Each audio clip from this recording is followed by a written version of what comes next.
गुज़िश्ता हफ्ते वज़ीर-ए-आज़म इमरान खान की जानिब से ये इनिशिएटिव लॉन्च किया गया, उसके ऊपर मैं बात नहीं कर सका, लेकिन मैंने देखा और भी कहीं पे बात नहीं हो रही। उनके चंद बड़े फैसले हों एक साइड पर रखे जाएं तो उनमें टॉप 3 में ये फैसला रैंक करेगा। इन बाअसर अफराद के ग्रुप ने वज़ीर-ए-आज़म इमरान खान तक को ये पैगाम पहुँचाया कि ये सिस्टम ना लाएं, हम इसे चलने नहीं देंगे। कार्रवाइयाँ शुरू हो गई हैं। 347 अफराद के खिलाफ FIR दर्ज हुई है, 244 बाअसर अफराद को गिरफ्तार किया गया है। आखिर में आपके लिए एक बोनस खबर भी है, आपको बराह रास्त इसका फायदा होगा पैसों की सूरत में, किस तरह से ये देखना मत भूलिएगा। बिस्मिल्लाहिर्रहमानिर्रहीम, अस्सलाम वालेकुम। मैं हूं अब्दुल कादिर और आप देख रहे हैं आपका अपना YouTube चैनल। आज तारीख है 30 नवंबर और दिन है मंगल का। वज़ीर-ए-आज़म इमरान खान की ज़ेर सदारत वफाकी काबीना का अहम इजलास कुछ देर पहले ख़त्म हुआ है। मुल्की सियासी और मुआशी सूरत हाल पर तफसीली गौर हुआ। इस इजलास में से आई है एक बड़ी खबर। वज़ीर-ए-आज़म इमरान खान ने काबीना के तमाम अराकीन यानी तमाम वफाकी वुज़रा और वुज़राए मुमलिकत को बैरून मुल्क दौरों से रोक दिया है। वज़ीर-ए-आज़म की जानिब से आज के इजलास में कहा गया कि आइंदा 3 महीने इंतहाई अहम हैं, क्रूशल हैं, इसलिए कोई वज़ीर या वज़ीर मुमलिकत बैरून मुल्क रवाना नहीं होगा। तमाम वुज़रा से ये कहा गया है कि वो पाकिस्तान में रहें, काबीना के इजलास अटेंड करें और अगर नेशनल ड्यूटी की वजह से या चंद नागुज़ीर वजूहात की बिना पर आपको बैरून मुल्क दौरा करना हो तो उसकी फिर पेशगी इजाज़त लेनी होगी। यही रूल फॉलो होगा तमाम अरकान कौमी असम्बली के ऊपर भी, और जो हुकूमती अराकीन हैं वो भी बैरून मुल्क नहीं जा सकेंगे। वज़ीर-ए-आज़म की जानिब से डायरेक्शन जारी कर दी गई हैं।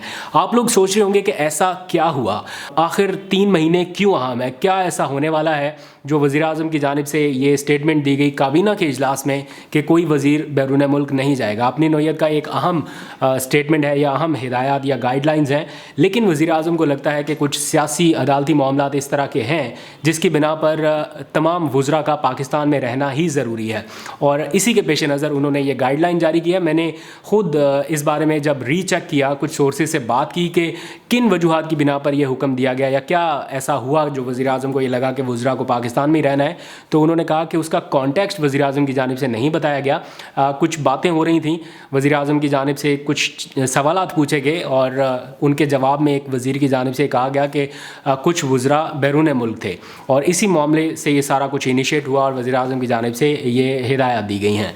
कुछ और सियासी मामलात के ऊपर भी बात करनी थी, काफ़ी इनसाइड डिटेल्स है मेरे पास, लेकिन सियासत के ऊपर सच्ची बात है बात करने का आज दिल नहीं है, क्योंकि ये तस्वीर मैंने आज देखी है और जब से ये तस्वीर देखी है मेरा तो सियासी मामलात से आधा ईमान तो वैसे ही उठ गया है।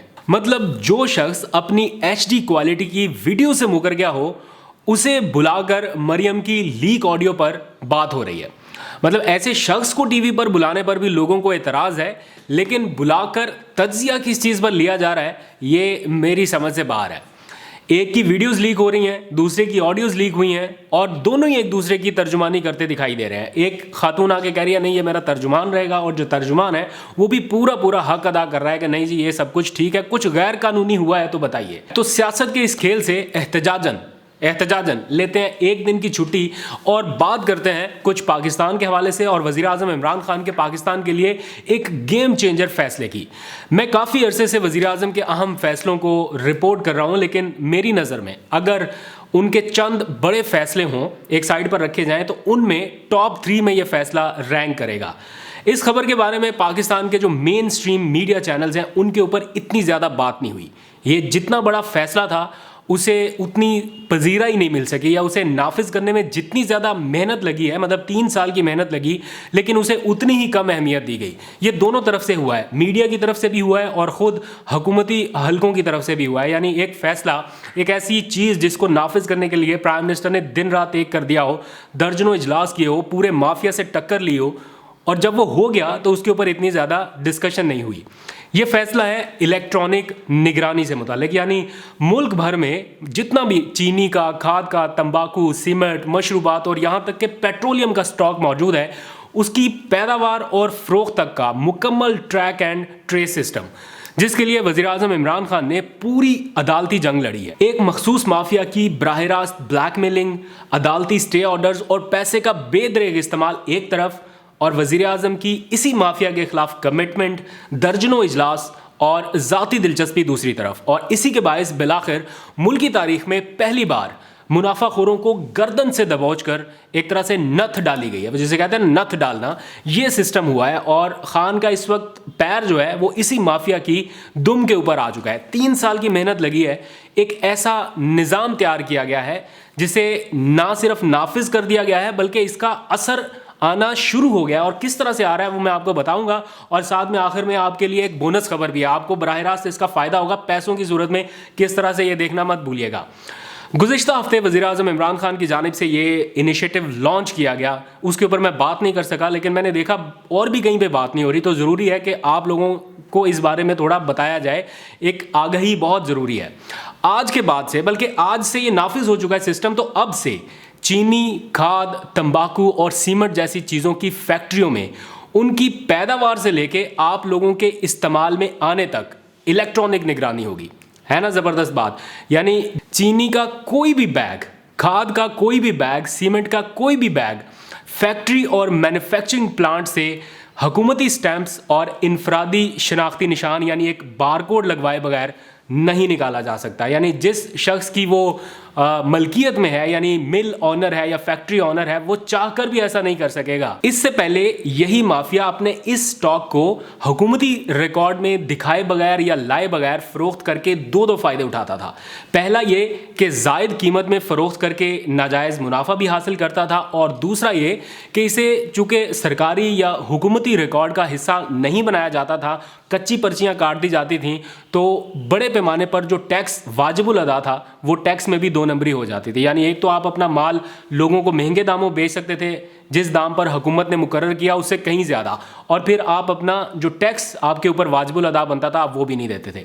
यही वजह थी कि इन बाअसर अफराद के ग्रुप ने वज़ीर-ए-आज़म इमरान खान तक को ये पैगाम पहुँचाया कि ये सिस्टम ना लाएँ, हम इसे चलने नहीं देंगे।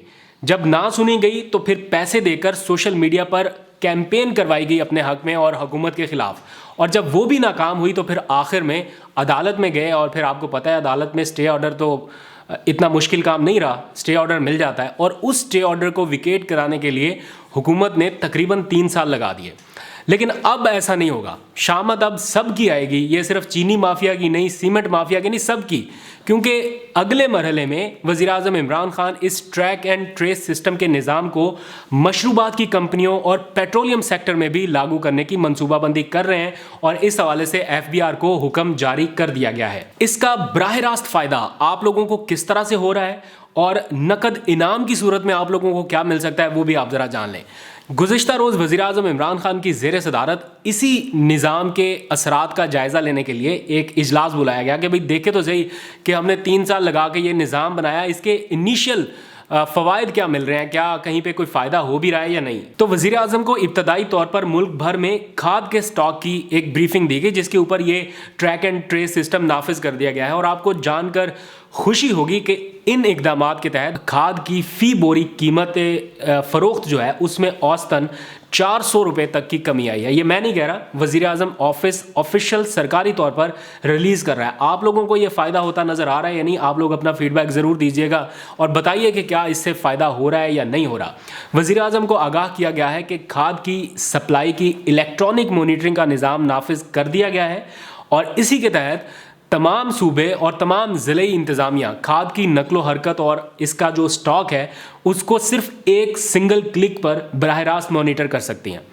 इस निज़ाम का सबसे बड़ा फ़ायदा जो होगा, एक तो टैक्स चोरी की सूरत में वो जो हो रही थी उसको बचा लिया जाएगा, फिर मुस्तकबिल में वो जो मसनूई किल्लत और एक बहरान जैसी सूरत पैदा कर दी जाती है हमेशा अपने स्टॉक को महंगे दामों फ़रोख्त करने के चक्कर में, उससे बचाया जा सकेगा। मुल्क में स्टॉक कितना है, कहीं उसकी किल्लत तो नहीं हो रही, जैसे चीनी का है या खाद का है, पेट्रोलियम का है, किसी भी चीज़ का, मुल्क में कितना स्टॉक मौजूद है। हुकूमत को ऑनलाइन मॉनिटरिंग के ज़रिए या इलेक्ट्रॉनिक निगरानी के ज़रिए सिर्फ किसी चीज़ का स्टॉक ज़रूरत से कम होने की सूरत में हुकूमत फौरी तौर पर इंपोर्ट के इंतज़ामात को यकीनी बना सकेगी, और स्टॉक ज़्यादा होने की सूरत में इसे दूसरे मुल्कों को एक्सपोर्ट करके ज़र मुबादला हासिल कर सकेगी।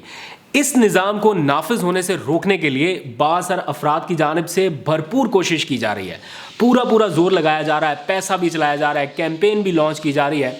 इस बात का अंदाज़ा आप इस चीज़ से लगा लें कि नवंबर 2011 यानी इसी महीने की 11 तारीख से ये ट्रैक एंड ट्रेस सिस्टम नाफिज किया गया है आजमाइशी तौर पर, اور اب تک اس نظام کی راہ میں رکاوٹ بننے والے افراد کتنے ہیں اور ان کے خلاف کیا کارروائیاں ہوئیں، اس کی فہرست وزیر اعظم نے آج طلب کی ہے. اور میں جان کر حیران رہ گیا کہ ابھی یہ ٹریک اینڈ ٹریس سسٹم نافذ ہوا ہے اور اس کی خلاف ورزی کرنے والوں کے خلاف کارروائیاں شروع ہو گئی ہیں. 347 افراد کے خلاف FIR درج ہوئی ہے، 244 بااثر افراد کو گرفتار کیا گیا ہے، 480 گودام اس وقت سیل کر دیے گئے ہیں، 3 کروڑ روپے سے زائد کے جرمانے بھی عائد ہو چکے ہیں.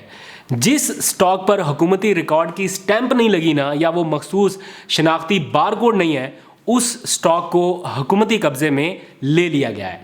یعنی یہ لوگ، یہ مافیا گرفتار ہونے کے لیے تیار ہے، بھاری جرمانہ ادا کرنے کے لیے تیار ہے، لیکن اس نظام کو اپنانے کے لیے تیار نہیں ہے. یہ چاہتا ہے کہ عوام کا خون اسی طرح نوچتے رہیں اور یہ ٹریک اینڈ ٹریس سسٹم سے بچتے رہیں. یہ تمباکو مافیا جو ہے، اس نے کتنے اربوں روپے آج تک بنا لیا، آپ لوگوں کو اندازہ بھی نہیں ہوگا. یہ ٹریک اینڈ ٹریس سسٹم آنے سے انہوں نے پوری کیمپین چلائی ہے، میڈیا کی پوری کیمپین چلی سوشل میڈیا کے اوپر بھی، اور لوگوں سے طرح طرح کے ٹویٹس کرنے کا بھی کہا گیا. صرف قصہ یہ ہے کہ ہمیں وہ بار کوڈ اور حکومتی سٹیمپ سے بچایا جائے. فیکٹری سے چیز بننے سے لے کے صارف تک پہنچنے تک ہر چیز حکومت کی نگرانی میں ہوگی. ایک پیکٹ بھی آپ فروخت نہیں کر سکتے جس کا حکومت کو پتہ نہ ہو. تو جب حکومت کو سارا کچھ پتہ چلے گا تو اس کا مطلب آپ کو پورا ٹیکس دینا پڑے گا اور آپ زائد قیمت پر اسے فروخت نہیں کر سکیں گے. یہی وجہ ہے کہ چیخیں اس وقت پوری طرح سے نکلی ہوئی ہیں. وزیر اعظم نے ہدایت دی ہے کہ اس نظام کی نہ صرف پوری طرح سے مانیٹرنگ کی جائے بلکہ ہر ضلع اور جو تحصیل کی سطح پر ہے وہاں پر ایمرجنسی کنٹرول روم بھی بنائے جائیں جہاں پر ذخیرہ اندوزی اور منافع خوری سے متعلق شکایات بھی درج کرائی جا سکیں گی. اور آپ لوگوں کے لیے اچھی خبر یہ ہے، ایک بونس ہے، وہ یہ کہ ذخیرہ اندوزی اور منافع خوری کے خلاف متعلقہ قوانین میں ترامیم لائی جا رہی ہیں جس میں اطلاع فراہم کرنے والوں کو جو ضبط شدہ مال ہوگا اس کی مناسبت سے نقد انعام دیا جائے گا. یعنی آپ کے آس پاس اگر کسی نے ذخیرہ اندوزی کر رکھی ہے اور آپ ایز اے وسل بلور اس کی نشاندہی کرتے ہیں، حکومت کو اطلاع کرتے ہیں، تو اگر وہ سٹاک ضبط ہو جاتا ہے تو اس ضبط شدہ سٹاک سے کچھ حصہ ایک الگ کیا جائے گا اور اس کا جو نقد انعام ہوگا اس کی مالیت کے برابر نقد انعام آپ کو مل سکتا ہے. یعنی وسل بلور ایکٹ وزیر اعظم عمران خان بہت پہلے سے لانا چاہتے تھے. KP میں یہ شروع ہوا تھا لیکن چل نہیں سکا، لیکن اب ترامیم اس حوالے سے شروع کر دی گئی ہیں. تو اس صورت میں شہری جو ہے وہ بھی مالا مال ہو سکتے ہیں. وزیر اعظم نے اس نئے نظام کے ساتھ سندھ حکومت کی جو منصوبہ بندی تھی نا اس کے اوپر بھی پانی پھیر دیا. مطلب وزیر اعظم سمجھتے ہیں اس وقت کہ ذخیرہ اندوزی اور سٹاک کو روکے جانے کی زیادہ تر جو کوشش ہے وہ اس وقت جس صوبے میں ہو رہی ہے وہ سندھ ہے، کیونکہ وہاں پر جو حکومت ہے وہ ان کی نہیں ہے، PTI کی نہیں ہے، نہ ان کے الائز کی ہے. اور 18ویں ترمیم کا سہارا بھی سائیں سرکار کے پاس موجود ہے اور شوگر ملیں بھی زرداری کی ہیں، یعنی سیاسی مخالفین کی ہیں. تو اس کا مطلب یہ ہے کہ اب اس سیاسی مافیا کی دم پر بھی خان کا پیر ہوگا. تو اشرافیہ کے اس گروپ کی پوری کوشش ہے کہ یہ نظام ہر صورت فیل ہو اور پاکستان میں چلنے نہ پائے، اور بھرپور مزاحمت بھی ہوگی اور ابھی کی بھی جا رہی ہے. لیکن وزیر اعظم اس کے لیے تیار دکھائی دے رہے ہیں. وزیر اعظم نے ذخیرہ اندوزی اور ناجائز منافع خوری میں ملوث عناصر کے خلاف قانونی کارروائی جاری رکھنے کا حکم بھی دیا ہے اور یہ بھی کہا ہے کہ ایسے لوگ جو صارفین کے مفاد کا خیال رکھنے کی بجائے منافع خوری میں مصروف ہیں ان کے خلاف بلا تفریق اور سخت انتظامی قانونی کارروائیاں کی جائیں. تو ہے نا یہ زبردست اقدام.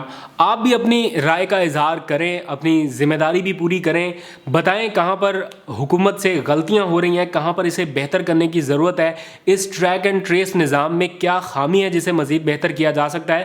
Because you are the biggest stakeholder. جب تک آپ نہیں حکومت کا ساتھ دیں گے یہ امپلیمنٹ نہیں ہونا. آپ اپنے علاقے کے magistrate, assistant commissioner, deputy commissioner کو جب یہ ریئلائز نہیں کرائیں گے تب تک یہ اس طرح سے امپلیمنٹ نہیں ہوگا. لیکن بہرحال ایک ملکی تاریخ کی 70-75 سالہ تاریخ میں یہ پہلی بار سسٹم بنا ہے. پہلے نہیں تھا. تمباکو سیکٹر میں تھا، اس میں اربوں روپے حکومت نے اپنے خزانے میں بچائے، لیکن شوگر مافیا میں نہیں تھا. جب بھی ان کا دل کرتا چینی 150، چینی 170، چینی 150، 140، مطلب کہاں پر جا کر رکے کسی کو پتہ نہیں ہے. تو اب یہ سسٹم ہوگا، حکومت بر وقت اپنے انتظامات کر سکے گی، کسی جگہ پہ مصنوعی بحران پیدا نہیں ہو سکے گا. میں یہ ایشورٹی نہیں دے رہا کہ یہ ہوگا ہی نہیں، یہ تب نہیں ہوگا جب آپ لوگ حکومت کا اسی طرح سے ساتھ دیں گے. تو جہاں پر مشکل فیصلے حکومت کو کرنے پڑ رہے ہیں وہیں پر یہ فیصلہ بھی عوام کی سہولت کے لیے ہے. اس حوالے سے جو بھی اپڈیٹ ہوگی وہ میں آپ کو آگاہ کرتا رہوں گا. یہ جرمانے، یہ گرفتاریاں، یہ مزاحمت کا سلسلہ جاری ہے. آپ کو انٹرسٹنگ فیکٹس اینڈ فگرز میں آنے والے دنوں میں بتاؤں گا. سوچا یہ آپ لوگوں کے نالج میں ہونی چاہیے چیز، اس لیے الگ سے اس کے اوپر ولاگ بنا دیا. آج تک کے لیے اتنا. بہت سا خیال رکھیے گا، فیڈ بیک ضرور دیجیے گا. اللہ حافظ.